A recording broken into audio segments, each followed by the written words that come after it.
रात का समय था और अजय अपने दोस्त रोहित के साथ एक पार्टी से लौट रहा था। पार्टी शानदार थी, लेकिन अब दोनों को घर लौटना था। देर रात का समय था और शहर की सड़कों पर चहल पहल कम हो चुकी थी। अजय ने अपने फोन से एक कैब बुक की और दोनों दोस्त इंतजार करने लगे। थोड़ी देर बाद एक सफेद रंग की कैब उनके सामने आकर रुकी। ड्राइवर ने शीशा नीचे किया और पूछा, आप अजय हैं? अजय ने सिर हिलाया और अपने दोस्त के साथ कैब में बैठ गया। ड्राइवर का चेहरा अंधेरे में साफ नजर नहीं आ रहा था, लेकिन उसकी आवाज में कुछ अजीब सा था।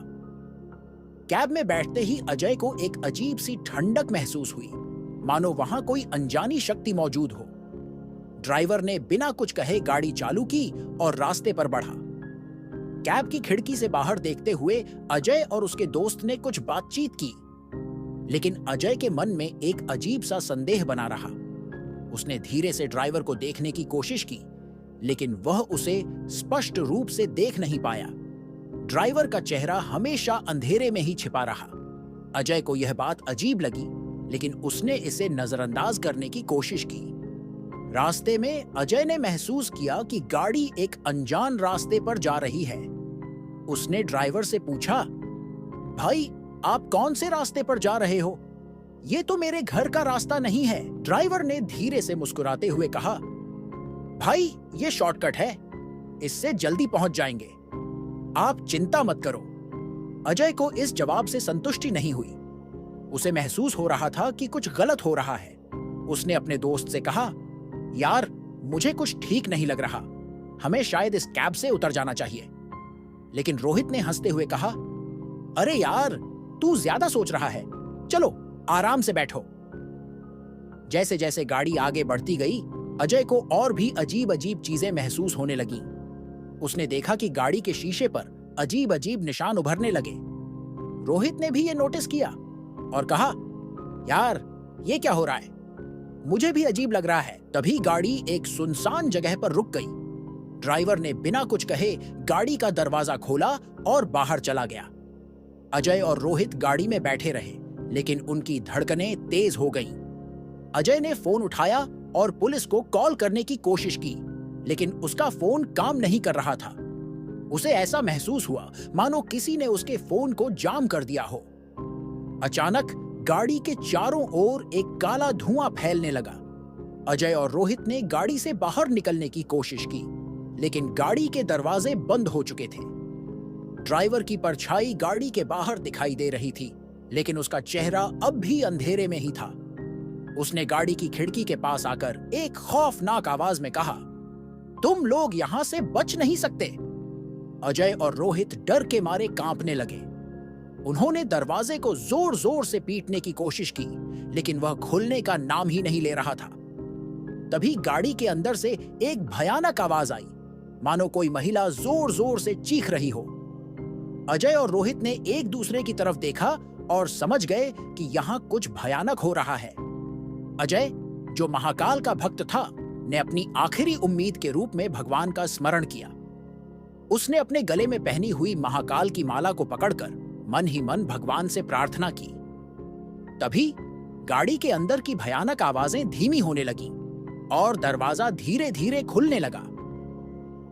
अजय और रोहित जल्दी से गाड़ी से बाहर निकले और भागते हुए सड़क पर पहुंचे।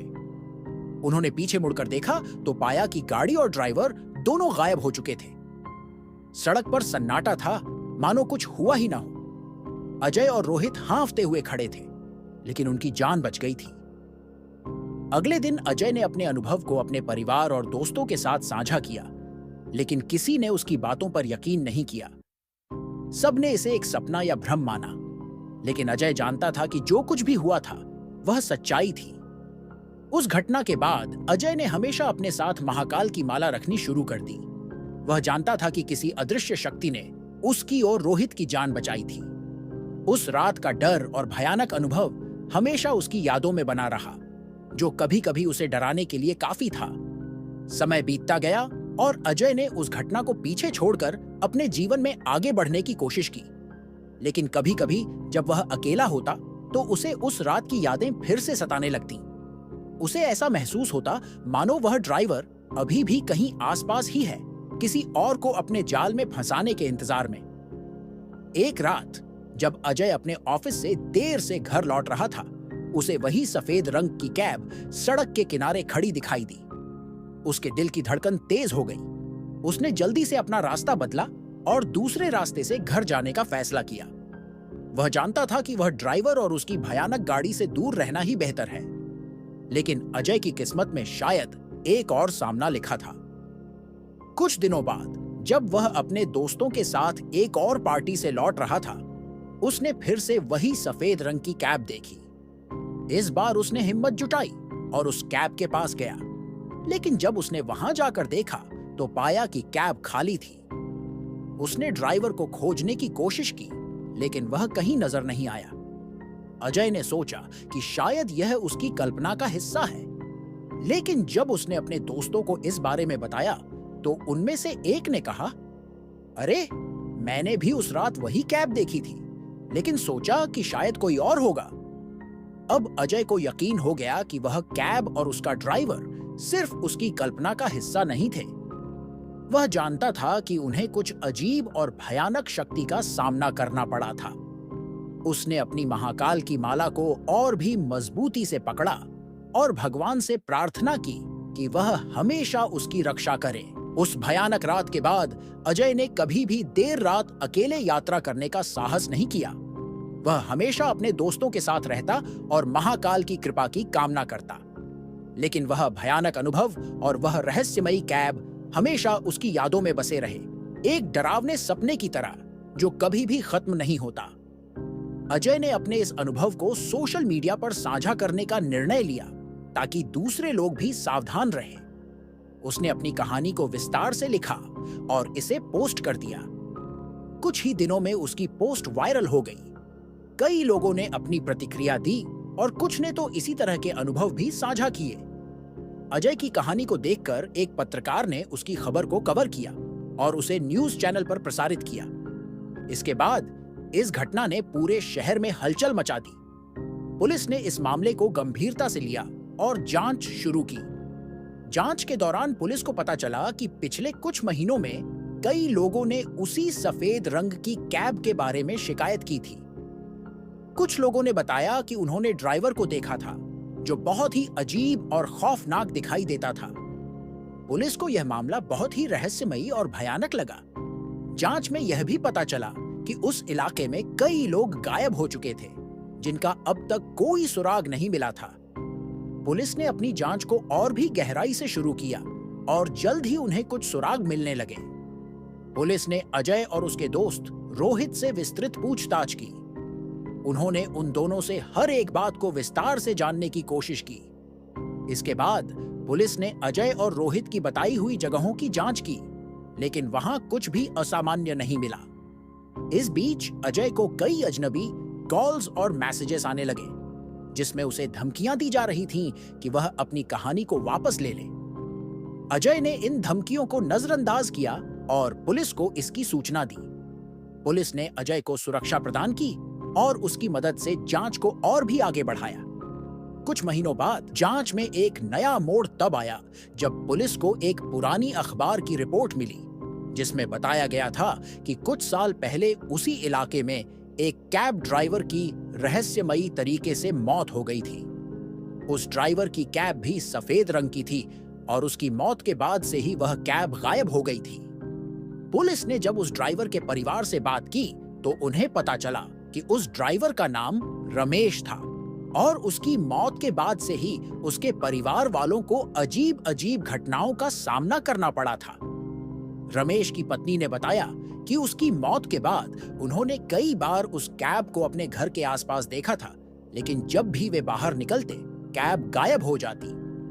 उन्होंने बताया कि रमेश की मौत भी बहुत रहस्यमयी थी। एक रात वह घर नहीं लौटा और अगले दिन उसका शव एक सुनसान इलाके में मिला था। पुलिस ने इसे एक साधारण दुर्घटना मानकर केस बंद कर दिया था, लेकिन अब इस नए सुराग ने पुलिस को चौंका दिया। पुलिस ने रमेश की मौत के मामले को फिर से खोला और उस इलाके में जांच शुरू की जहां उसका शव मिला था। वहां उन्हें कुछ सुराग मिले जो सीधे उस कैब और ड्राइवर की ओर इशारा कर रहे थे। जांच के दौरान पुलिस को कुछ पुराने फोटोग्राफ्स मिले जिसमें वही सफेद कैब दिखाई दे रही थी। इन तस्वीरों को ध्यान से देखने पर पुलिस को कुछ अजीब सा महसूस हुआ। उन्होंने महसूस किया कि इन तस्वीरों में कैब के आसपास की छायाएं बिल्कुल भी सामान्य नहीं थीं, मानो वे किसी अज्ञात शक्ति का संकेत दे रही हों। इस बीच अजय की सोशल मीडिया पोस्ट और न्यूज रिपोर्ट्स की वजह से इस मामले ने काफी तूल पकड़ लिया था। जनता में भय और आक्रोश फैल गया था। कई लोगों ने पुलिस से सुरक्षा की मांग की और इस मामले को हल करने की गुहार लगाई। अजय और रोहित को पुलिस ने सुरक्षित स्थान पर रखा और उनकी सुरक्षा को बढ़ा दिया गया। इसके साथ ही पुलिस ने सीबीआई, केंद्रीय अन्वेषण ब्यूरो से इस मामले की जांच में मदद मांगी। सीबीआई ने तुरंत अपनी एक टीम भेजी और मामले की जांच शुरू कर दी। सीबीआई की टीम ने रमेश की मौत के मामले की गहराई से जांच की और कुछ ऐसे सुराग मिले जो इस बात की पुष्टि करते थे कि रमेश की मौत एक साधारण दुर्घटना नहीं थी। उन्हें पता चला कि रमेश की मौत के बाद से उस कैब का इस्तेमाल किसी भयानक और रहस्यमयी गतिविधियों के लिए किया जा रहा था। सीबीआई की जांच में यह भी सामने आया कि उस इलाके में कई लोग गायब हो चुके थे और इन सभी मामलों में एक बात सामान्य थी, गायब होने वाले लोग आखिरी बार उसी सफेद कैब में देखे गए थे। सीबीआई की टीम ने उस इलाके में अपने एजेंट्स को तैनात किया और उस सफेद कैब की तलाश शुरू की। एक रात जब सीबीआई के एजेंट्स उस इलाके में गश्त कर रहे थे, उन्होंने वही सफेद कैब देखी। उन्होंने तुरंत उसका पीछा किया, लेकिन कैब अचानक गायब हो गई। इसके बाद सीबीआई ने उस इलाके में अपने निगरानी उपकरण लगाए और हर एक गतिविधि पर नजर रखना शुरू किया। कुछ दिनों बाद सीबीआई को एक और मौका मिला। उन्होंने फिर से उस सफेद कैब को देखा और इस बार उन्होंने पूरी तैयारी के साथ उसका पीछा किया। कैब उन्हें एक सुनसान इलाके में ले गई, जहां उन्होंने देखा कि कैब खुद ब खुद चल रही थी और उसमें कोई ड्राइवर नहीं था। यह देखकर सीबीआई के एजेंट्स चौंक गए, लेकिन उन्होंने हिम्मत नहीं हारी और उस कैब का पीछा करते रहे। कैब ने उन्हें एक पुरानी और खंडहर हो चुकी हवेली तक ले गई। वहां पहुंचते ही कैब गायब हो गई। सीबीआई के एजेंट्स ने उस हवेली की तलाशी ली और वहां उन्हें कुछ ऐसे सुराग मिले जो इस बात की पुष्टि करते थे कि इस हवेली में कुछ भयानक और अलौकिक गतिविधियां हो रही थीं। उन्हें वहां कुछ पुराने काले जादू के निशान और अनुष्ठान के सामान मिले। सीबीआई की टीम ने वहां और भी गहराई से जांच की और उन्हें पता चला कि इस हवेली का मालिक एक तांत्रिक था जो काले जादू और आत्माओं को वश में करने में माहिर था। उस तांत्रिक का नाम काल भैरव था और उसने उस कैब का इस्तेमाल लोगों को फंसाने और उनकी आत्माओं को कैद करने के लिए किया था। काल भैरव की मौत के बाद उसकी आत्मा उस कैब में बस गई थी और वह कैब अब भी उसके आदेशों का पालन कर रही थी। सीबीआई की टीम ने उस हवेली को सील कर दिया और वहां मिले सभी सबूतों को इकट्ठा किया। उन्होंने उस इलाके के लोगों को भी चेतावनी दी कि वे उस हवेली से दूर रहें। सीबीआई की जांच के दौरान अजय और रोहित ने अपनी बातों की पुष्टि के लिए एक बार फिर से अपने अनुभवों को साझा किया। उनकी जानकारी ने सीबीआई की जांच में महत्वपूर्ण भूमिका निभाई। इस मामले की खबर पूरे देश में फैल गई और लोगों में डर और आक्रोश फैल गया। अजय ने इस घटना के बाद अपनी जिंदगी को धीरे धीरे सामान्य बनाने की कोशिश की। उसने महाकाल की भक्ति को और भी मजबूत किया और हमेशा अपने साथ महाकाल की माला रखनी शुरू कर दी। उसने यह भी संकल्प लिया कि वह अपनी इस घटना को कभी नहीं भूलेंगे और इसे दूसरों के साथ साझा करेंगे ताकि लोग सतर्क रहें। सीबीआई की टीम ने उस तांत्रिक काल भैरव की आत्मा को वश में करने के लिए एक विशेष अनुष्ठान किया और उस कैब को नष्ट कर दिया। इस अनुष्ठान के बाद उस इलाके में किसी भी प्रकार की अजीब और भयानक घटनाएं बंद हो गईं और लोग सुरक्षित महसूस करने लगे। इस घटना ने अजय की जिंदगी को हमेशा के लिए बदल दिया। उसने इस अनुभव से सीखा कि कभी भी अज्ञात और रहस्यमयी चीजों को नजरअंदाज नहीं करना चाहिए और हमेशा सतर्क रहना चाहिए। उसने अपने इस अनुभव को अपने लेखों और कहानियों के माध्यम से लोगों तक पहुंचाया और उन्हें सतर्क रहने की सलाह दी। अगर ये वीडियो अच्छा लगा हो तो लाइक करें, अपने दोस्तों के साथ शेयर करें और ऐसे ही वीडियो के लिए चैनल को सब्सक्राइब करें। धन्यवाद। अगर दोस्तों आपको गेमिंग वीडियो देखना पसंद है तो हमारे दूसरे चैनल प्ले ऑफ गोस्टर को सब्सक्राइब कर सकते हैं। लिंक डिस्क्रिप्शन में है।